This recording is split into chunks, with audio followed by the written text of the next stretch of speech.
Yes! Yo, magandang hapon. Stock ng flat seat. Piruin mo, naubos ko yung flat seat ng isang buwan. Pinatay ko lang ng ganun-ganun lang.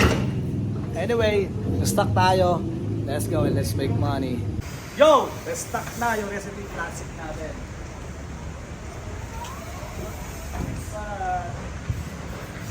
So kung gusto mo mag-dealer, mag-wholesale, mag-reseller, tira! Yes! Kuha tayong pera. Alam mo na yun. Okay. Alam mo na. Ito yung ano. Dalawang X-Max tsaka isang PCX, isang ADB, ay isang X-Max Paro. Ang ina, maiiyak si Babo rito. Sino yun?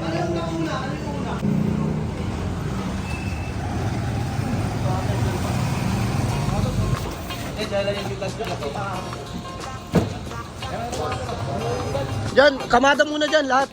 Bago yakit.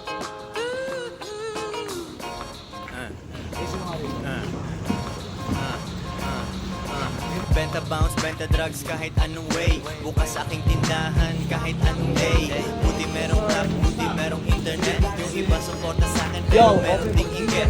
Wala akong barel, drop ako ang aking shooter. Natuto sa negosyo ng kapartner ng tutor. Perang manipis hanggang maging matabato.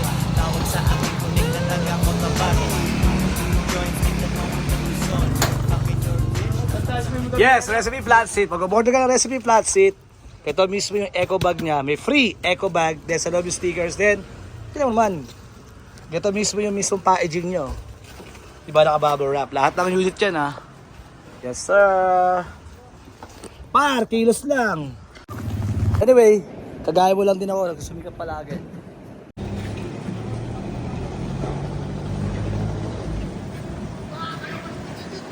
Biruin mo ha. Pangalawang restock ko na yan. So, anyway, kagaya mo lang din ako, nagsusumikap palagi. Magkaroon ng warehouse, magkaroon ng sariling production. Lahat yan, ginusto ko na matupad. Tutupad lang yan pag kinilusan mo. Magsilbing aral, magsilbing lesson. Na sana, kung ano man yung mga pinaplano nyo sa sarili nyo, gusto nyo maging ganyan. Pero pag sinabi mo gusto mo lang yumaman, pero hindi mo alam kung paano yung proseso para yumaman. Gaya lang gusto mo yumaman, wala kang negosyo. Gusto mo yumaman, wala kang trabaho. Gusto mo yumaman, pero hindi mo alam paano ka magagalaw nga. Sana mag-gets mo ako. Kasi kung gusto mong yumaman, gusto mong umayos yung buhay mo, gusto mong gumanda yung buhay mo, kung layo sasabihin mo na gusto mong yumaman, pero kung hindi mo kikilusan yung proseso kung paano paraan na yumaman, baliwala lang yun. Anyway, kagaya mo lang din ako. Susumikap palagi. Let's go! Pero pahabol pa rin. Yun nga. Wala, nakakaluha din yung nakikita ko yung mismong nire-record ko. Alam mo bakit? Dati ako lang yung kargador eh. Ako lang yung kargador, ako lang yung epal, ako lang yung extra. Ako lang yung iusap na sana magkaroon ako ng side na dito. Kumita lang kahit konting pera. Anyway, wag mong tingnan yung kinita. Basta mission ko dyan, mas lalong umayos yung buhay ko para sa pamilya ko. Yun din mga bagay-bagay na yun. Ang hirap i-record, pero ganun pa man. Thank you Lord, sobra sa opportunity. Kaya wag mong sasayangin kung magkakaroon ka ng opportunity ng mga bagay na gusto mong ganito, ganyan. Huwag mong sasayangan. Ibig sabihin, kilusan mo, isagad mo, mapuyat ka, hindi ka matulog, lahat. Wala ka, sakripisyo ka. Sakripisyo ng paulit-ulit. Maiiyak ka talaga. Maraming aberya, maraming epal, maraming hadlang. Nakakayak ikwento pero parte yun eh. Parte yun. Magugulat ka lang talaga na habang nagsusumikap ka, lagi may epal. Habang naghuhumirap ka, lagi may ganito, may ganyan. Pero isa sa mga natututunan ko yun.